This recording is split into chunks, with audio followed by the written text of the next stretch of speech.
On passe au dossier, Xabi Alonso, avec cette déclat qui a fait un petit peu le tour d'internet, en tout cas dans la sphère du Real Madrid. Edu Aguirre qui dit, alors j'ai pas encore réglé le problème de son, donc je peux pas vous le mettre, mais qui dit: «Xabi Alonso a rencontré différents joueurs pour leur demander comment ils pouvaient s'améliorer». Si on va plus loin dans l'information, ce qui se dit, c'est qu'il a rencontré des petits groupes de joueurs par 3-4. C'est un tournant important, le sentiment s'est amélioré. Donc qu'est-ce que tu en penses? Moi, j'ai un avis là-dessus. Est-ce que tu penses que Xabi Alonso a peut-être sauvé ses fesses en allant vers les joueurs? Sauver ses fesses, je suis pas sûr qu'on en était à ce point-là, parce que je pense que le Real a quand même conscience que c'est l'entraîneur qui pourrait refaire passer un cap et faire aussi moderniser les méthodes du club et tout. Donc voilà, après, si tout le monde est en train de confirmer que, comme le dit Thomas de Real France, si tout le monde est en train de confirmer que ces réunions ont eu lieu, c'est une bonne chose. Et il y en avait besoin, hein.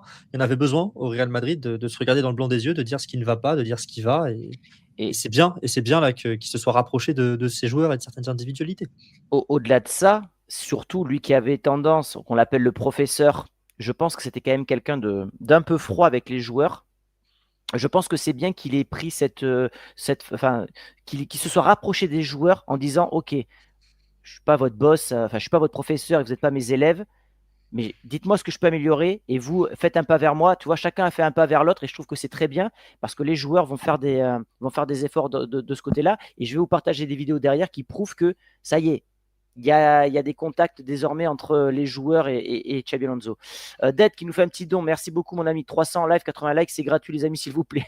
Le mec demande à liker en faisant un don. Franchement, c'est trop. Merci beaucoup, l'ami. Attends, est-ce que j'ai un petit truc à te Merci. mettre?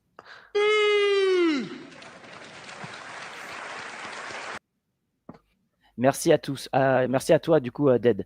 Donc, du coup, je voulais te montrer un autre truc.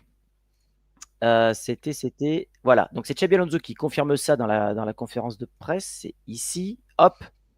Des choses très positives se sont produites au sein du club ces dernières heures. On parle des 48 dernières heures. Des conversations très positives avec les joueurs, plus d'unité, une meilleure compréhension. Donc voilà, lui a fait un pas vers les joueurs, c'est ce qu'on comprend. Ce qu'il s'est passé est très important et cela nous aidera beaucoup. Comme dans tout problème, finalement, c'est la communication qui est la solution. J'espère que c'est le début de quelque chose. Parce qu'on sentait, même quand ça marchait bien, qu'il y avait un problème de communication entre le staff, Xabi et les joueurs. J'espère que désormais, on va balayer ces problèmes-là et repartir de l'avant parce que mine de rien, les matchs qui arrivent ne sont pas faciles et c'est les résultats qui dicteront aussi l'avenir de Xabi Alonso parce que même si tout va bien mais que tu enchaînes 4 défaites, ben, on retombera dans une crise. Oui, et puis il faut pas non plus tomber dans le tout va bien quand ça gagne et tout va mal quand ça perd. C'est Exactement. bien plus nuancé que ça, le football. Hier, il y a eu de belles images, on a l'impression que les choses vont mieux. Là, ce qui ressort pour le coup, ce qu'en dit Xabi Alonso et les infos qui ressortent par Edu Aguirre, José Félix Diaz, c'est positif, c'est intéressant, c'était nécessaire aussi, je pense, au vu de la mini-crise qu'affrontait le Real Madrid. On verra ce que ça donnera là sur le stretch jusqu'à Noël. Il reste quand même encore des matchs importants. Il y a quand même City sur la route, il y a l'Atlético de là-bas où c'est quand même pas facile, même si c'est pas en forme. Donc hâte de voir ce que ça donne sur les derniers gros matchs, parce que c'est là où on attend le Real Madrid. Battre Gérone ce week-end, sur le papier, c'est facile. Ouais, C'est mais justement, j'ai envie de te dire, tant mieux que ça soit que Giron, parce que ça peut permettre d'enchaîner une deuxième victoire et de gagner en confiance, que ce soit pour c'est ça. l'entraîneur et le staff et également les joueurs. Derrière, tu as le Celta, compliqué. Bilbao, mais c'est pas le Bilbao des meilleures années. Ah, mais c'est Et là-bas, pareil c'est pour jamais City. facile. Et City, bon, c'est presque un coup sur deux, City. Un coup, tu les exploses, un coup, c'est eux qui te gagnent. Donc, très compliqué à pronostiquer. J'ai vu que tu rigolais, c'est par rapport à ton sosie, c'est ça? Oui, parce que je suis beaucoup la NBA, donc je sais qui est Peyton Pritchard, et c'est marrant, c'est marrant. Et un petit Ah, truc avec les yeux, les sourcils, je vois un peu ce que tu veux dire. C'est pas la pire proposition qu'on m'ait faite. faudrait qu'on le rajoute dans le tableau, celui-là, parce que dans Enfin, le. on fera un jour une tier list de nos sosies Une tier list des sosiers, quand on c'est clair. sera la prochaine trêve, tiens, en mars. C'est ça. Si on a le temps. Xabi Alonso, qui a parlé de sa relation avec Vinicius. Ma relation entre Vinicius et moi est excellente. Nous apprenons à mieux nous connaître. Vinicius est un joueur clé. Nous avons besoin de lui. Notre relation est excellente. Nous discutons avant chaque match. Il sait ce que je pense et je sais ce qu'il pense. Et il y a cette vidéo qui est sortie. Je ne sais pas si tu l'as vue. Tu la vois ou pas là? Ouais, je vois, je vois, je vois. Voilà. Je vois. Accolade. C'est pas grand chose. C'est pas grand chose. Mais quand on Ouais, mais sait c'est une d'où belle ça part, accolade. voilà, il y en a une là. Hop, ici. Et il y en a une en fin de match là. Tu vois? Ça, c'est C'est bien. important.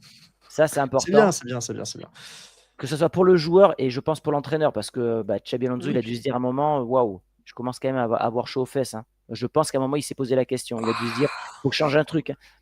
Faut que je change un truc. oui, Donc, il fallait qu'il mette un petit peu d'eau dans son vin avec sa méthode. C'est juste exactement. que c'était impossible de passer du tout au tout par rapport à Carlo À Carlo Ancelotti qui est Ancelotti.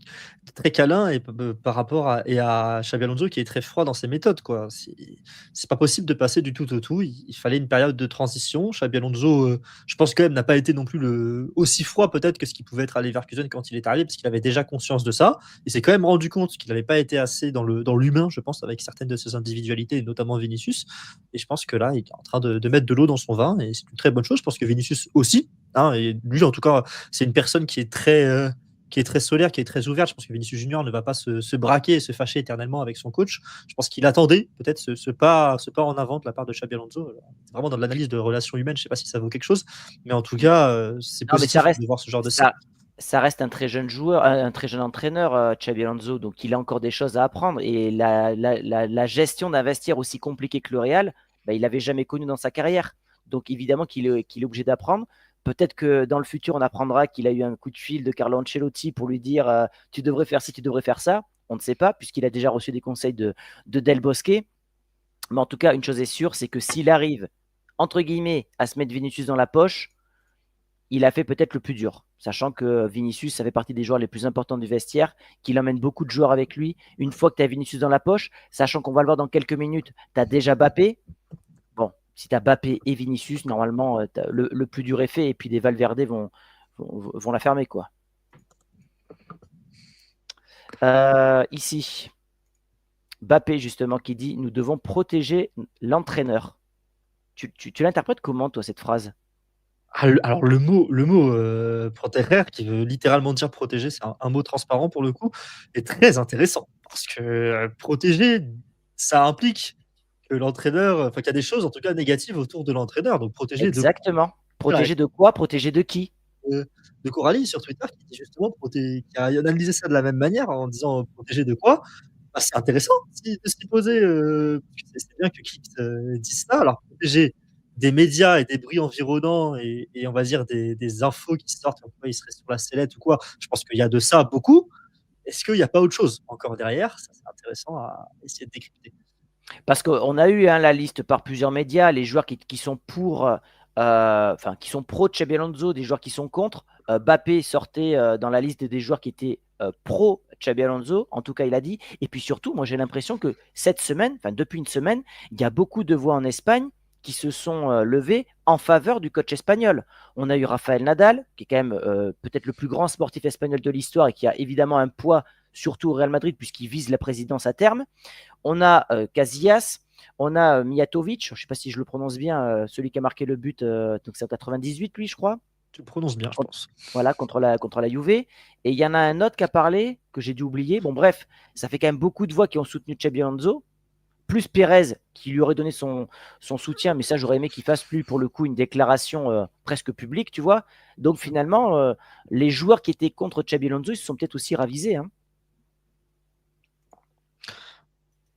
T'en Il y a penses quoi? Morientes aussi, nous dit Ah, Thomas Ah oui, c'est ça, Morientes. que tu avais zappé, ouais. Qu'est-ce que Morientes. j'en pense? J'en pense que c'est quand même positif, hein, les soutiens que reçoit Xabi Alonso, même de la part d'autres entraîneurs, hein, puisque le Mendilibar, l'entraîneur de l'Olympiakos aussi, a apporté son soutien. Il a dit qu'il croyait en le travail de Xabi Alonso. Donc je pense que c'est intéressant à observer. Il faut quand même le rappeler, hein, l'an dernier, Ancelotti était aussi soutenu par ses confrères, hein. Donc je pense que les entraîneurs, les gens qui sont à l'extérieur du microcosme Real Madrid ont comme vision que c'est sans doute pas la faute de l'entraîneur, les problèmes qu'ils peuvent rencontrer au Real Madrid. Ça, ce sera intéressant à analyser puisque ça montre que le problème est plus large. Et c'est ce dont on a parlé lors du dernier live au Real Madrid. Mais en tout cas, je trouve ça bien. Et puis Mbappé qui prend aussi la défense de son entraîneur. J'ai vu Vinicius Junior aussi dire du positif. J'ai vu Camavinga également dire du positif par rapport à Ouais, ça. mais regarde, je vais le partager, Kamavinga, de ça, parce que je trouve qu'aussi, le timing est un peu bizarre